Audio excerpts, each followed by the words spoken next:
My social media is ablaze about this Mickey Mouse horror movie. My Twitter, my Instagram, my YouTube. So many people talking about why is Mickey Mouse a Disney icon in a horror movie. Similar thing on why was Winnie the Pooh in a horror movie last year with Pooh, Blood, and Honey. And it's all because of public domain. And I want to talk about public domain because I don't think everyone quite knows what public domain is, because even established outlets such as Rotten Tomatoes posted something like this, and they're posting something that is not public domain, because I want to go into a little bit of what makes something public domain, what is public domain in general. Let's go through some of this stuff. This will be coming from someone that is not a copyright lawyer, but someone that has been interested by public domain for quite a while, and I want to talk about it a little bit. So we'll start this off, I guess, with what is public domain. The short and sweet of it is public domain is art, movies, books, music, things like that the copyright has expired or been relinquished, and it now belongs to the public. No one has any rights monetarily to any of the properties that are inside of the public domain. We can freely show them on YouTube. We can freely adapt them, remake them, do whatever with those specific properties that are in public domain. We can kind of tweak them, do what we want, because they belong to us. So what makes something public domain? What made Winnie the Pooh public domain last year? What made Mickey Mouse of all characters, public domain? And the simple answer is, it's old and it expired.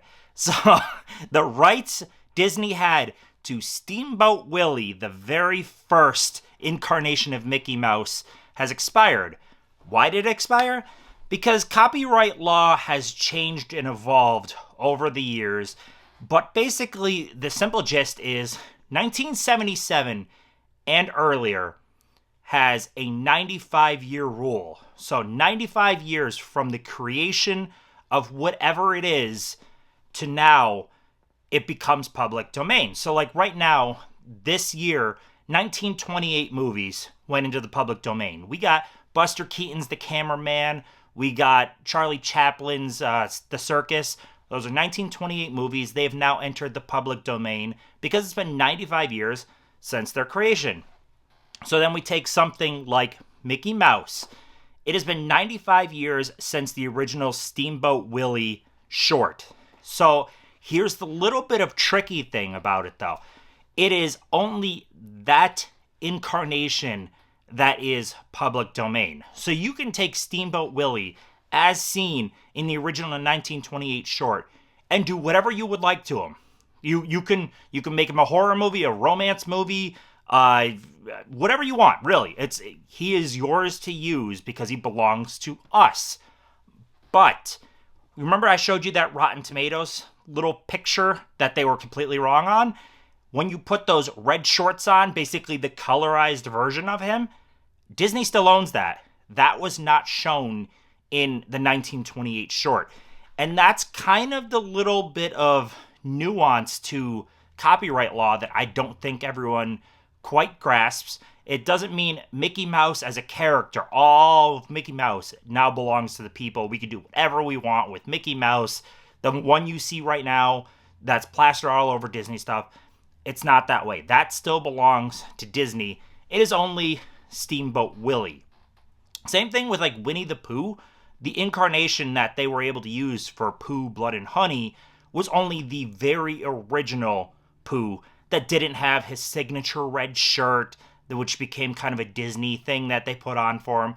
And even Tigger this year, just Tigger entered now. So you can have Tigger, but it's not the same signature Tigger you know. So that's one little nuance, is you have to understand it is only what was available 95 years ago is what became public domain. And obviously this is a movie channel, I'm talking movies, but this goes across the board. This goes for music, this goes for books, like this goes for art in general. A Van Gogh painting has been public domain for pretty much since public domain has existed, because Van Gogh is long past. which leads to another one of the little nuances of copyright law is since 1978 forward has changed what is allowed and when for copyright.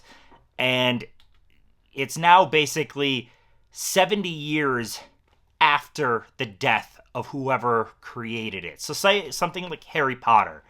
There's no 95 years for Harry Potter. It is not 95 years since the very first Harry Potter book came out, which we'll be dead anyways by the time that happens. But it's 70 years after J.K. Rowling passes away.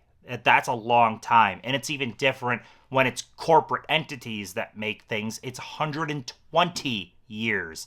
So there's a lot of different nuances to different aspects of copyright law. And again, I'm not a lawyer. This is just something I've been fascinated in for a long time.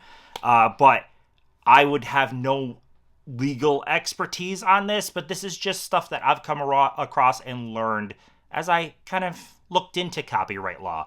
Because not only is there the 95-year rule for the 1977 and earlier stuff, but there was even, you had to renew your copyright every 28 years.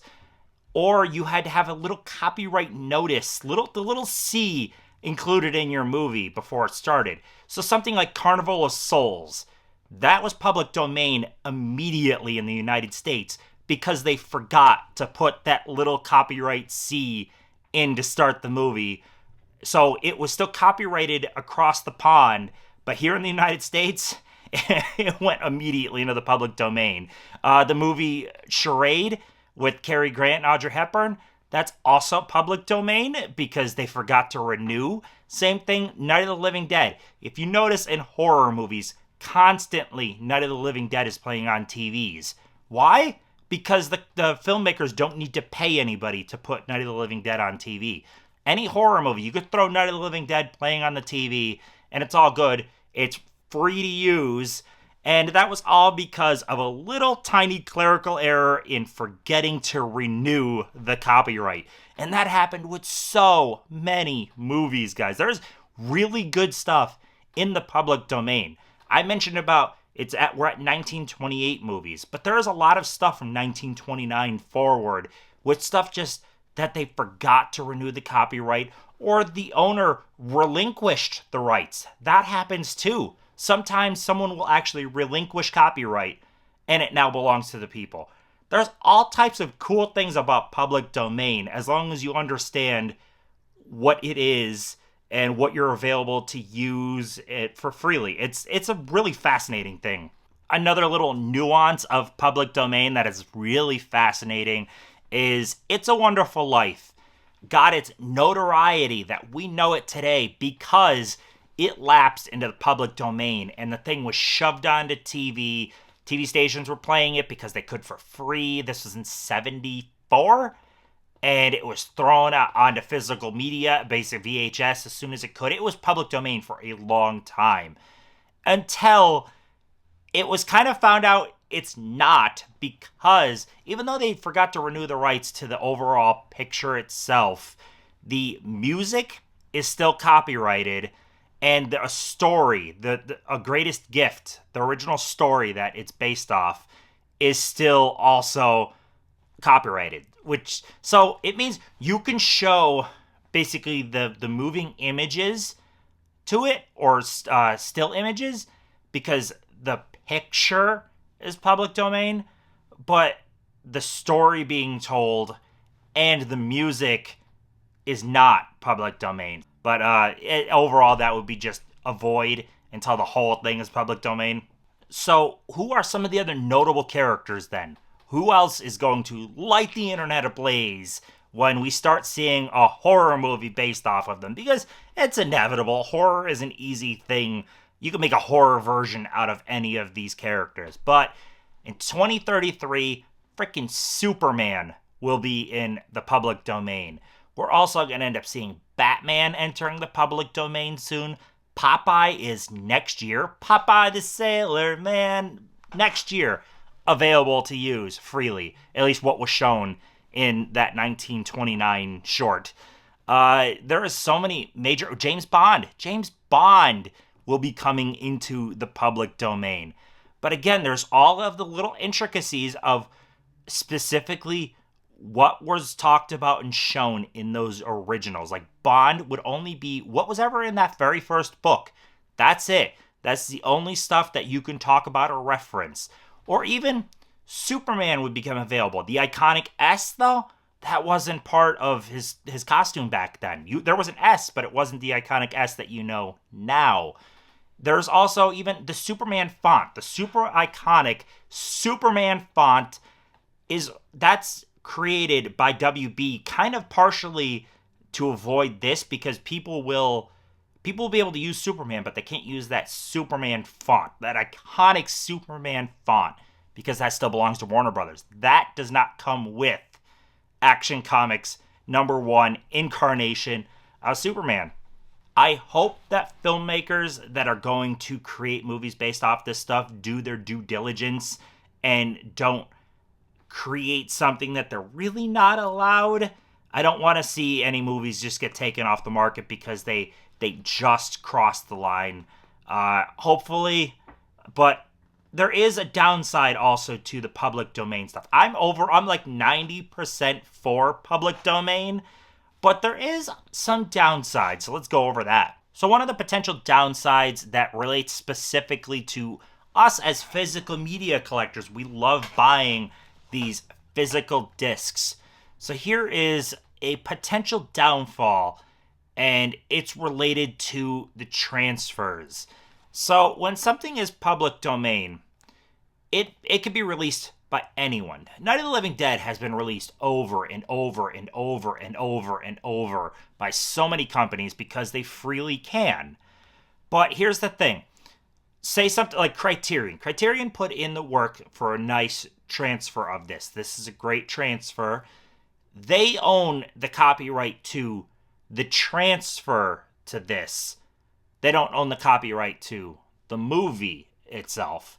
So, but you can't go freely showing this exact copy because they own the right to the transfer. They paid for and did the work for the transfer, but you can freely show the older transfers, like the straight from the film stock. Like that stuff is public domain. Or there's also companies that are doing transfers for the sake of film preservation. That's happening. And it happened, for all I know, it could have even happened with this too. And there's another really nice transfer done for preservation purposes that falls within the public domain. But just watch it though, because just because the movie is public domain doesn't mean you can necessarily show a specific release of it unless you know that the all-encompassing of it is public domain. Some companies have just taken the straight up rip, the horrible quality of Night of the Living Dead that is public domain and just shoved it on a disc, shoved it on a VHS. That's all public domain. That belongs to us.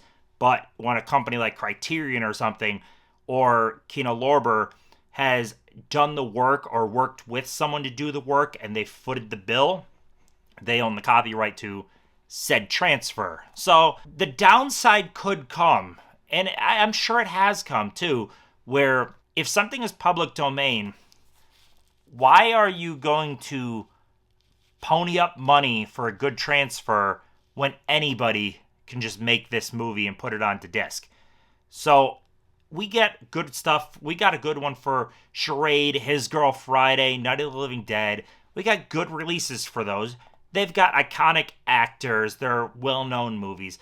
But there's some like smaller oddball stuff that hasn't really gotten a good release at all that's on public domain. And part of that is because if it doesn't have any bankable reason to sell, like they won't sell copies, why are you going to foot the money to do a transfer? Because anyone could just go release this movie. It's not even like if Kino Lorber just takes this obscure movie that's in the public domain and they pony up and they release it. Another company could be like, oh, well, we're going to ride the coattails. This is getting a release. We'll put out our own.